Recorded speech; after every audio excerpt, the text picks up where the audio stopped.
Pinguinët u propozojnë të dashurave me gur. Në botën e pinguinëve, Adelie, një nga speciet më të njohura të pinguinëve në Antarktik, kur një mashkull do të propozojë një lidhje me një femër, ai i dhuron një gur të veçantë, jo thjesht një copës akulli apo diçka të rastësishme, por gur të vegjël, të rrumbullakët dhe të rrallë, të cilët përdoren për të ndërtuar folen. Në thelb është si një propozim martese me një unas diamanti, vetëm se është një guralec. Dhe këtu fillon pjesa më çesharake. Mashkulli shpenzon orë të tëra duke kërkuar gurin perfekt, ndonjëherë duke u grindur me pinguin të tjerë ose duke vjedhur nga foleja e fqenjeve. Pinguinët madje janë shumë të zotë për hajni të vogla. Nëse femra pranon gurin, ajo fillon të ndërtoj folen bashkë me të. Nëse jo, ai I jep një tjetër pinguine, si një tajndër me gur.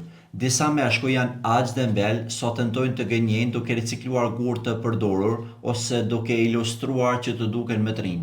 Pra, në fund të ditës, dashuria mes pinguinëve është një përzierje romantike, pragmatike dhe pak hajdute, tamam si jeta.